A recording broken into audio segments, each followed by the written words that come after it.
Habang sa ika-4 at huling araw ng pagdinig, inaasahang ilalabas ng ICC ang desisyon nito kung kukumpirmahin ang mga kaso at isusulong ang isang full trial. Ating alamin yan at iba pang mga detalye sa live report ni Erlo Bringas. Erlo. Nina, Ricky, sa ika-4 na araw ng presentasyon ng confirmation of charges na kaugnay ng kaso ni dating Pangulong Rodrigo Duterte sa International Criminal Court ay sumentro ito ngayong huli at ika-4 na araw ng hearing doon sa presentasyon ng mga karagdagang ebidensya maging yung argumento ng magkabilang panig. Sinimulan niyan mismo sa paglalahad ng count 2 na tumutukoy sa umano'y pagpatay sa mga high-value target o HVT at iginiit ng defense team ng dating Pangulong Rodrigo Duterte na ang HVT ay isang operational classification lamang para sa pag-prioritize ng operasyon at hindi kodigo raw para sa pagpatay. Sa naging presentasyon kanina sa session 2 ng head counsel ni dating Pangulong Rodrigo Duterte na si Nicholas Kaufman, ang mga operasyon daw ay bahagi ng legitimate war on drugs at ang mga pagkamatay ay naganap sa mga armadong sagupaan o alinsunod pa rin sa patakaran ng self-defense.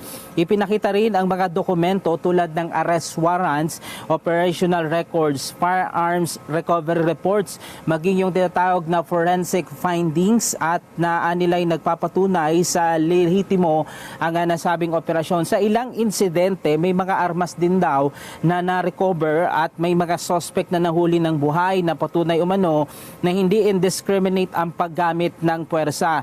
Inataka rin ng defense team ng dating Pangulo ang ebidensya ng prosekusyon na umaasaan nila sa hindi sapat at hindi raw tiyak na testimonya ng mga aligasyon at walang forensic support sa mga saksing may personal na motibo. Ang sumunod naman ay tumutukoy doon sa barangay clearance at bypass operation na iginigiit ng defense team ng dating Pangulo na ang mga ito ay mga ay may kaugnay pa rin sa dokumentasyon, internal review at sa ilang kaso at may kasunod na prosekusyon sa mga sangkot na opisyal. Samantala, iginit naman ng kabilang panig o yung panig ng mga biktima o counsel ng mga biktima sa ICC hearing na dapat tignan din daw ang kabuang larawan ng mga ebidensya at hindi lamang ang mga piling bahagi na binibigyang diin ng depensa. Ay naman kay Gilbert Andres sa kanyang presentasyon kanina, isang EJK lawyer, mahalaga raw ang holistic view lalo ng systematic at widespread na kalikasan ng mga umanong krimen at ang malaking impluwensya ng mga pahayag ng dating Pangulo sa paghubog ng mindset ng publiko at pag-justify ng mga na ang mga nangyaring insidente ay hindi random kundi organisado at may tuturing daw na planado. Tinutulon din nila ang paksa ng depensa na walang tiyak na target at iginiit ang war on drugs ay malinaw, nakatuon pa rin sa mga mahirap at marginalized na community.